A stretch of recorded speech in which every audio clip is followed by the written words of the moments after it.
Magandang hapon, update na muna tayo sa lagay ng ating panahon ngayong araw ng linggo, April 21, 2024. Sa kasalukuyan nga ay itong trough extension ng low pressure area, patuloy pa rin yung epekto dito sa may Mindanao area at inaasahan nga natin yung mga kalat-kalat na pag-ulan, pagkidlat at pagkulog dito sa may Caraga at Davao Region ngayong hapon hanggang mamayang gabi. And then sa nalalabing bahagi naman ng Mindanao, posible mga kalat-kalat na pag-ulan, pagkidlat at pagkulog din, starting ngayong gabi hanggang bukas ng umaga. Ito namang ridge extension ng high pressure area, nag-extend sa may silangang bahagi ng Northern Luzon. So kapag ridge ng high pressure area, yung nakaka-apekto sa isang specific na lugar, asahan natin yung mas mababang tsansa ng mga pag-ulan. Para naman sa lagay ng panahon sa Metro Manila at sa ating nalalabing bahagi ng bansa, asahan natin partly cloudy to cloudy skies din, may mga tsansa ng mga localized thunderstorms. Para naman sa lagay ng panahon bukas, asahan nga natin dito sa may silangang bahagi ng Northern Luzon yung mas mababang tsansa ng mga pag-ulan at partly cloudy to cloudy skies condition. Para naman sa Metro Manila at sa nalalabing bahagi ng Luzon area, asahan natin partly cloudy to cloudy skies pero may mga tsansa na tayo ng mga localized thunderstorms.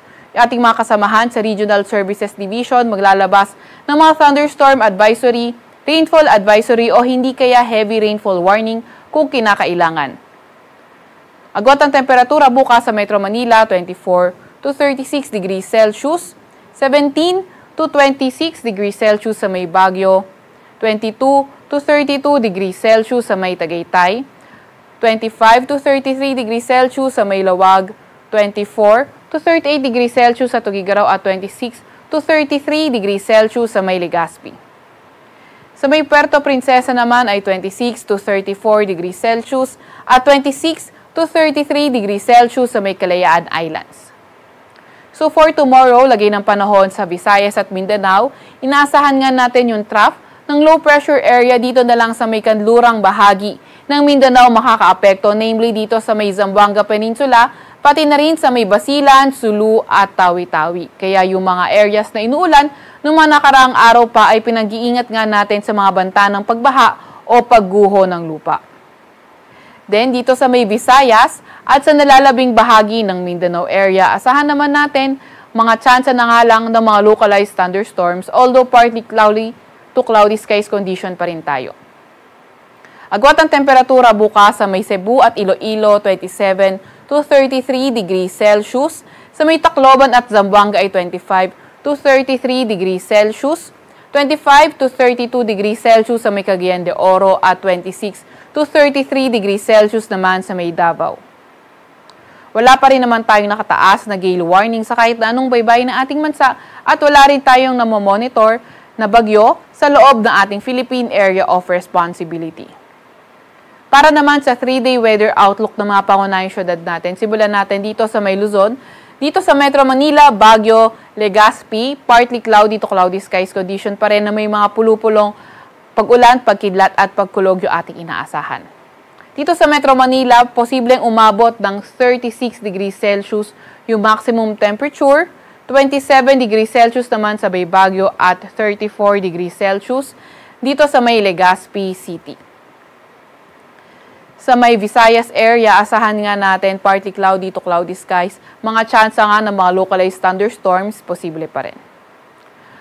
Sa Metro Cebu, yung maximum temperature pwede umabot ng 34 degrees Celsius.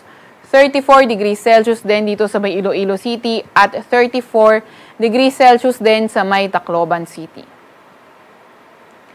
Sa mga pangunahing syudad naman sa may Mindanao area, asahan nga natin yung partly cloudy to cloudy skies o bahagyang maulap hanggang sa maulap na papawirin na may mga tsansa ng mga pulupulong or mga tsansa ng mga localized thunderstorms. Dito sa Metro Davao, 25 to 33 degrees Celsius, agwat ang temperatura, 24 to 33 degrees Celsius sa may Cagayan de Oro City at 24 to 35 degrees Celsius sa may Zamboanga City. Sa Kalakhang, Maynila, ang araw ay lulubog mamayang 6:11 ng gabi at sisikat bukas ng 5:39 ng umaga. Huwag magpapahuli sa update ng Pag-asa. I-follow at i-like ang aming Facebook at Twitter account DOST_Pag-asa, mag-subscribe sa aming YouTube channel, DOST-Pag-asa Weather Report at bisitahin ang aming website, pag-asa.dost.gov.ph. At yan muna ang latest mula sa Weather Forecasting Center ng Pag-asa, Veronica C. Torres.